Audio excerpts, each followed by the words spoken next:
नमस्कार, आप देख रहे हैं सत्ता विमर्श और मैं हूं किरण राय।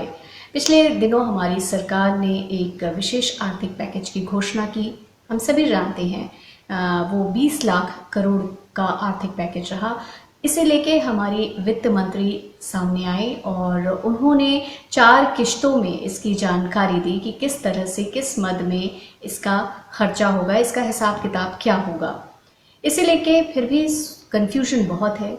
लोग पूछ रहे हैं, सोशल मीडिया के ज़रिए बहुत ये सारी बातें हो रही हैं, उठ रही हैं कि इसमें हमें क्या मिलेगा, इसमें हम लोग कहाँ खड़े होते हैं। बहुत सारी ऐसी असमंजस की स्थिति है। इसी असमंजस की स्थिति से निपटने की एक कोशिश करते हैं हम, और इसके लिए हमारे बीच हैं वरिष्ठ पत्रकार प्रवीण कुमार। प्रवीण जी, सरकार ने ये जो 20 लाख करोड़ के विशेष आर्थिक पैकेज की घोषणा की है, इसको लेकर जैसे मैंने अभी कहा कि लोगों में असमंजस काफ़ी है, कन्फ्यूजन काफ़ी है। इस दौर में, महामारी के इस दौर में सब लोग डरे हुए हैं, भयभीत हैं और कंफ्यूज्ड भी हैं अपने फ्यूचर को लेके। तो इस बीच सवाल ये उठता है कि इसमें सबके लिए क्या खास है। मजदूर इसमें जानना चाहता है, मिडिल क्लास इसमें जानना चाहता है, एक आम सा नागरिक जो भी है इस देश का वो जानना चाहता है उसके लिए क्या खास है। हाँ, ये परेशानी का दौर है और इसमें हर किसी को कुछ न कुछ चाहिए। तो पहली बात तो ये है कि इसमें कुल जो निर्मला सीतारमण ने जो ब्रेकअप बताया है 4 दिन मिला के, तो वो प्रधानमंत्री जितना घोषणा किए थे उस संबोधन में कि 20 लाख करोड़, तो वो 20 लाख करोड़ से 97,000 करोड़ ज़्यादा है। अच्छा। जो उन्होंने ब्रेकअप बताया है उसमें 20,97,000 करोड़ का हिसाब किताब उन्होंने दिया है। अब उसमें देखिएगा कि 2-3 बातें मोटा मोटी निकल के आ रही हैं कि सरकार जो है वो सीधे तौर पे किसी को मदद करने की स्थिति में नहीं है। मतलब उसमें कहते हैं कि पैसा लोगों को हाथ में चाहिए, तो वो स्थिति बहुत कम मद है जो उसमें दिया गया है। तो उसमें यह है कि एक तो है सरकार के ऊपर सीधे मदद का दबाव बेहद कम है। दूसरी बात उसमें कि लगभग ये समझिए कि 17,82,000 करोड़ 17,82,000 करोड़ रुपया जो है ये बैंक के लोन के माध्यम से लोगों को मदद दी जाएगी।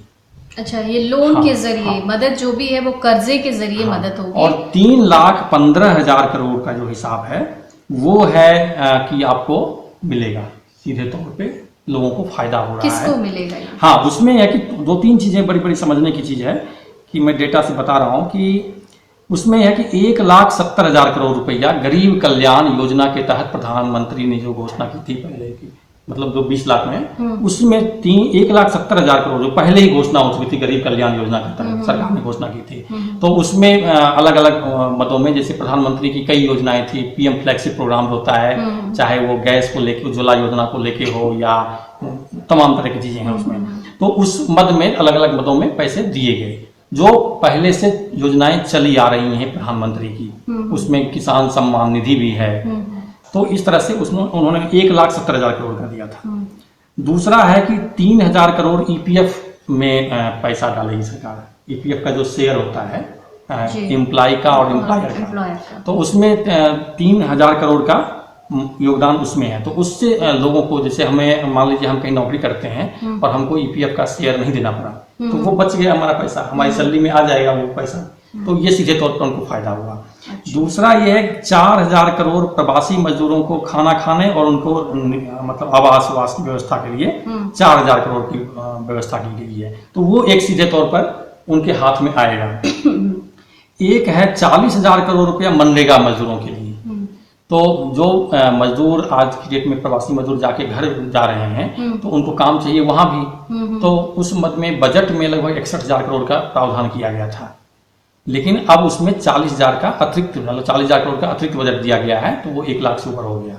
तो ये प्रावधान जो, और लिस्ट बहुत लंबी है, उतना बताना संभव नहीं है, लेकिन ये मोटा मोटी जो है ये चीजें लोगों को समझ में भी आएंगी कि ये सीधे हाथ में उनको फायदा मिला है। तो ये 4,000 करोड़ जो बता रहे हैं प्रवासी मजदूरों को, तो इसमें क्या सीधे तरीके से उनको फायदा नहीं, इनको बहुत कैसे नहीं, इसमें बहुत प्रॉब्लम है। 8 करोड़ के आसपास प्रवासी मजदूर हैं जी। तो इसको आप डिवाइड करके या जब वो गुना भाग करेंगे ना, तो निकल के वो मतलब उनके खाने का जो बात करेंगे तो खाने में मुश्किल से वो 200 ग्राम भी हिस्से में पर डे नहीं आ रहा है।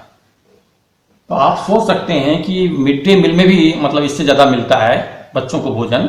तो एक आदमी को अगर दिन भर में पूरा 200 ग्राम भी अगर नहीं मिल पा रहा है तो ये तो बहुत मुश्किल दौर है। वाकई ये तो मुश्किल हाँ, है। बाकी बचा आपका 17,82,000 करोड़। तो इसमें आप देखेंगे कि एमएसएमई मान लीजिए 3 लाख करोड़ उसको एमएसएमई को लोन के रूप में हाँ, देने के ये बाद। इसको लेके बहुत चर्चा हाँ, है। हाँ, हाँ। इसको लेके कर्जे वाले जो आपने अभी बात कही वो क्या है? तो अभी जब 20 लाख करोड़ में इतना सबसे बड़ी रकम 17,82,000 करोड़ अब लोन के जरिए कह रहे हैं कि आप लीजिए और आप मतलब अपना जीवन चलाइए। तो इसको तो एक बढ़िया वो कहा जाता है कि सरकार कह रही है इसमें कि हम आपकी जिम्मेदारी लेते हैं, गारंटर हम होंगे।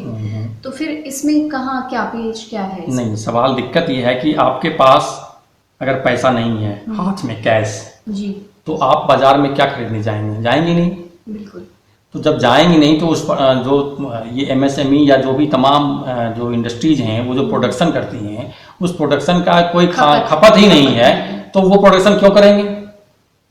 और फिर वो प्रोडक्शन नहीं करना है तो फिर वो लोन क्यों लेंगे? पुराना लोन जो उनका चल रहा है वही उनके लिए समस्या है।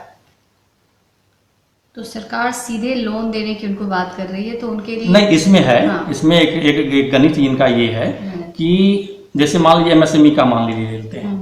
एमएसएमई का जो 3 लाख करोड़ की बात कर रहे हैं कि वो उनके हिस्से में दिया है कि एमएसएमई को लोन दिया जाए और उसमें 3 लाख करोड़, तो लगभग एक के हिस्से में 6 लाख के आसपास बैठता है। जितने एमएसएमई हैं संख्या जो है उसमें एक के हिस्से 6 लाख के आसपास बैठता है। अच्छा। अब मान लीजिए ठीक है वो लोन उनको दिया जाएगा, उनका पुराना लोन है वो उसको देने की स्थिति में नहीं है और उनको और मदद चाहिए इस वक्त में, तो उनको 6 लाख का मतलब पर हेड बैठ रहा है। किसी को ज़्यादा मिलेगा, किसी को कम मिलेगा, कोई छोटे एमएसएमई है, कोई बड़े एमएसएमई है दोनों। तो इसमें एक प्रॉब्लम यह है कि आपको बैंक लोन दे रही है, सरकार ने कह दिया कि भाई इसकी गारंटी हम लेंगे, तो बैंक के लिए भी मतलब एक तरह से सहूलियत है कि भाई हमारा बैंक पैसा डूबेगा नहीं। जो लेने वाला है उसके लिए भी सहूलियत है कि कोई उसके एवज में कुछ भी गारंटी नहीं देनी पड़ेगी, हमको कोई कागज नहीं लिया जाएगा, कुछ भी नहीं आएगा। ये तो वेलकम हाँ, हो गया। इसके बाद तो अब सवाल उठता है कि वो जाएंगे बैंक के पास, बिल्कुल बैंक कहेगा कि ठीक है आप लोन ले लीजिए, लेकिन एक काम करिए, आपका जो पुराना लोन चल रहा है वो हम ये पैसा जो आपको दे रहे हैं उसमें से आपका पुराना लोन का कुछ हिस्सा या अगर पूरा निकल जा रहा है, कुछ बच जा रहा है लोन का हिस्सा, तो आप पूरा तो चुका दीजिए, नहीं तो कुछ हिस्सा चुका दीजिए इसको, जो पैसे हम दे रहे हैं इससे। अब इससे फायदा किसका है? इससे फायदा जो लोन लिया हुआ है, जो आदमी लोन लेने गया है उसका भी फायदा हो रहा है और जो बैंक जो लोन दे रही है उसका भी फायदा हो रहा है। अब बैंक का क्या फायदा हो रहा है, किस तरह से फायदा हो रहा है? तो बैंक अगर मतलब जो अभी जो स्थिति है, अभी जो मान लीजिए लोन लिया हुआ है जिसने, वो उसको वो लोन जो पुराना लोन है वो देने की स्थिति में नहीं है, तो वो अगर ये लोन अगर नहीं लेता है तो वो एनपीए में जाएगा। अगर तो मतलब हम दिवालिया हो जाएंगे, क्या करेंगे?